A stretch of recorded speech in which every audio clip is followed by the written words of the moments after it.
volunteering 20 to 22 hours a day through aviation. We're here with Operation Airdrop today in the hangar. I used to be a well-respected member of the aviation community, and then I started flying to Cirrus, and that changed. Oh, that was great until the engine quit. And all of a sudden I see these explosions and these trees exploding. I'm walking away a better pilot because of this discussion. Hi everyone, welcome. I'm Christy Wong. Today we're here with some pretty awesome guests. We're here with Operation Airdrop. Allie, Ethan, and Brian, thank you so much for joining us today. It's a pleasure. Glad to be here. All right, well, let's just get right into it. Who are you guys and what do you do? We're a nonprofit organization, 501c3 from the IRS. And we basically broker... We're not from the IRS. We're not from the IRS. And we basically find supplies that need to go to places after a disaster. And we recruit pilots to go fly them.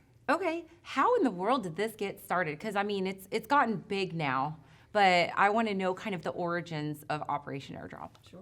It started with Doug after Hurricane Harvey. He drove a trailer full of diapers down to Rockport. And then on the way back, he called one of his friends and said, hey, we can do this with airplanes. And everybody likes a reason to fly their airplane. Yeah, we do. And so they came back, started a Facebook group, and then that Tuesday or Wednesday, I got called by a friend and said, hey, I got some supplies. How do I get into the TFR? And so I looked for him, and I said, file IFR, you can get in. He goes, hey, you want to go?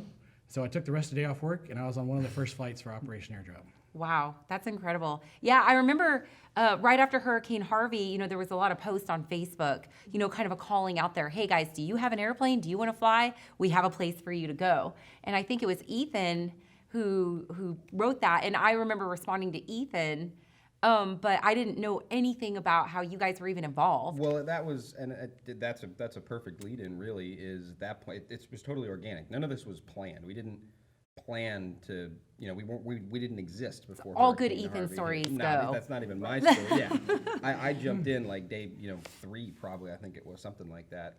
But social media, really to boil it down to, it was forums and the ability to just blast info out, and then a bunch of people started getting in the game, and we kind of looked around and said, something's happening here. We need to get a handle on this, because there was a lot of airplanes in the air. Right. Even from day one, when people figured out, yeah, we can go do this. So okay. it just turned into a giant cat rodeo. All right. Allie, how did you get involved? Same as you, I saw the post that Ethan made in the North Texas Aviators group. I was actually working a trip. I had spent the night in New Orleans just getting rained on for hours. And as soon as I got back from that trip, drove straight to the conference room at Denton Enterprise Airport and went to work. I actually came down with food poisoning that night, but I still came back the next day. Yeah, no, I saw pictures of you guys actually sleeping in the conference room. Oh, yeah. That was, yeah. Yeah. That happened. So talk to me about that. So you guys, you saw what Doug was doing, and you guys were like, okay, clearly this needs to be a thing. So talk to me, because you guys didn't really have an organized structure to this. You just started kind of jumping in. Yes. That's correct. We didn't. We did a fly-in for the Salvation Army on that Friday. We had 60 airplanes flying to Conroe Airport, and I helped. Incredible. And then there's still a TFR, and so basically you had to be IFR or you had to have special permission. And so my background, I was a navigator on C-130s doing search and rescue. I was also on the first flight after Katrina to help air refuel helicopters that were helping picking up. So you're people. just the resource that they needed. Yes, exactly. Okay. And I speak government. Okay. And so I was able to get codes for 15 VFR airplanes to get into Conroe and to be able to get back out. We filled up 2 Salvation Army box trucks. Then that next day, that night, they're like, okay, we're going to do it again. We're going to do it again. What are we going to do? That was my face. Yeah. Until about 7 o'clock Saturday morning, I opened up the chart supplement. Everybody knows it's the AFD now. And I called an airport manager that was outside the TFR that was hit. I could tell it was hit and devastated by Harvey. Said, hey, could y'all use some supplies? He's like, yeah, man, I-10's been flooded. There's no major roads to our area. And I said, I'm going to bring you some supplies. I'm going to bring you lots of airplanes. And during that week, we went to Kuntz, Texas, 45 Romeo, and we helped fly 123 flights over 9 days to that airport. And he brought out the volunteer fire department pickup truck, a trailer, a forklift, and wrap, and they put it out. So they had the National Guard was also deployed there. They helped unload the airplanes, and they took it to the town square for general distribution. It went out really quick. Now, the one thing that I'll tell you guys, I was actually really, really impressed by how organized it was from well, I mean, and that's what I'm saying. I know it was disorganized and you guys were just kind of throwing in, you literally picked up the phone and started calling airports, right? Like airport managers. When I used my airplane, I took the Wong Warrior, I had to fly to Alliance, and that's where we loaded up. You guys already had all the supplies, and you had labeled all the bags. This is how much they weigh, et cetera, et cetera. So I basically loaded up my airplane literally to max gross weight and took those supplies down to Port Lavaca. That to me was incredibly, I was just very impressed by that. We were really lucky that in the early days, some people got on board who just have a natural talent for logistics and organization and kind of set us up with a system that we've been able to implement and even improve on in subsequent hurricanes that we've worked. So let's talk about that then. So obviously it wrapped up after, Hurricane Harvey, the roads opened up and they were able to get, more supplies in. Let's fast forward then to, because that was in 2017. Right. Let's fast forward to last year, 2018. Talk to me a little bit about that. Ethan? So back to the point of we weren't a thing, and we were a thing, and then we had a physical sit down and we said, Are we gonna stick around? Was this cool? Was this a stunt? Are we done? And everyone kind of looked at each other and were like, no, I there think, will be more hurricanes. I think we tapped something here. Yeah. So, and kind of at the point where instead of us calling airports, we knew when we were getting somewhere when people called us, when people started saying, hey, I heard you're the guys with airplanes. And we said, that is so cool. Yes, we are. So we kind of got some stuff together and started planning and saying, okay, now we can get in front of it and kind of lessons learned moving forward. And Florence showed up, North Carolina, and I ran the Florence base for better lack of term there.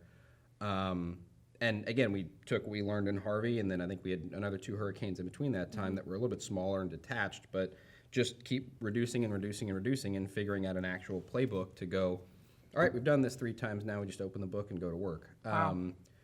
And by that time, people knew who we were. We were showing up with people expecting us, saying, hey, we've gotten this ready for you. What do you need facility-wise? What do you need this-wise? And honestly, the pilot thing has been the easiest thing to achieve. Wow. Our database as of now is probably at the 1,000 mark, and that's just confirmed operators, pilot owners. So this is pilots that own so somebody like me who own That an doesn't airplane count. that's That is not crazy. renters. That is not someone that could go grabbing it. We're talking people with a confirmed tail number that could jump in an airplane and go. We're at 1,000 pilots nationally. Awesome. So the one, and we talked about this, the big thing, and Allie hit on it, is all the other stuff, all the not so sexy stuff that has to go on.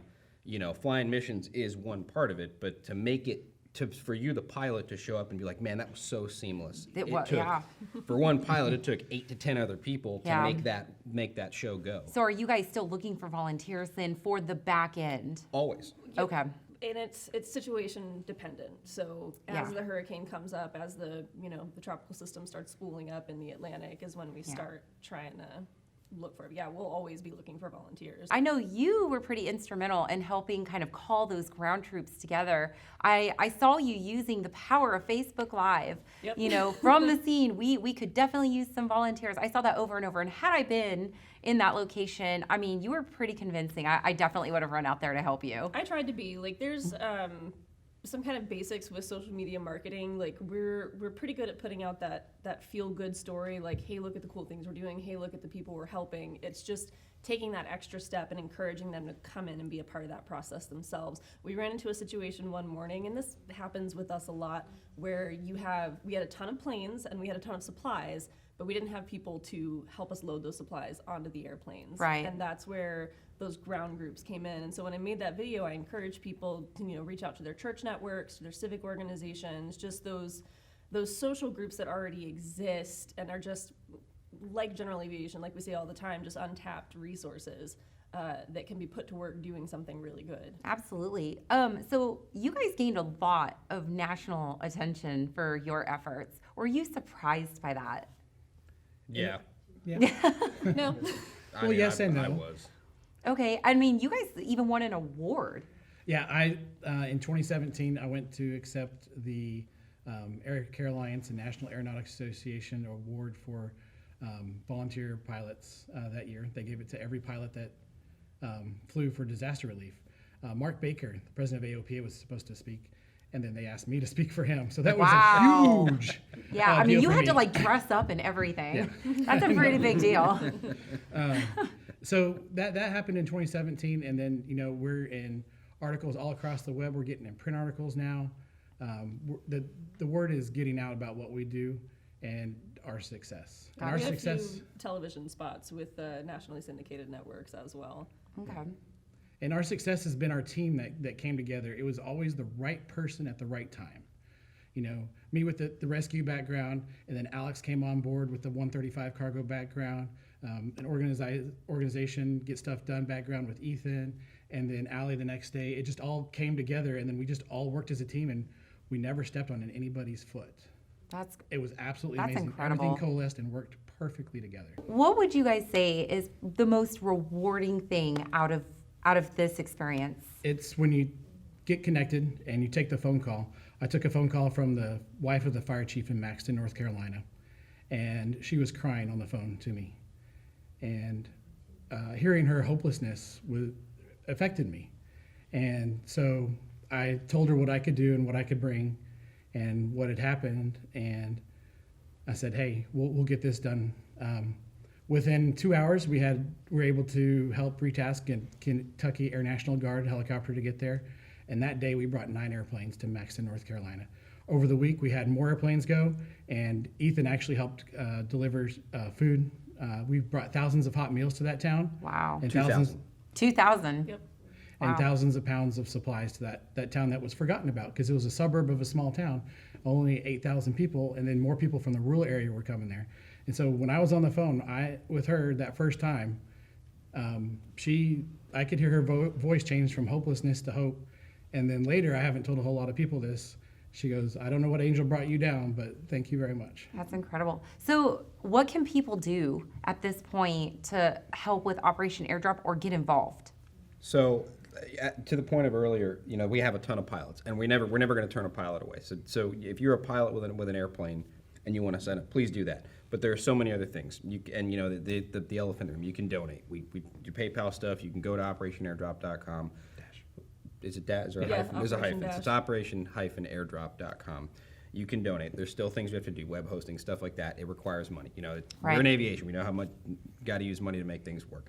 Volunteering is kind of a weird deal because it's a very geographically based. So, but we want you to know, if you're a corporate entity, you're someone that wants to make your presence known and say, hey, look, we're in the space. We want to help you guys when the flag goes up. We're always looking to network and have that ready to go because it makes it easier when we do have to flip the light switch on and go to work instead of just jumping through it, without knowing any better. So we're always looking to build a network, have a databases drive all of this because I can just go in something, I can look it up and I go, hey, I know so-and-so.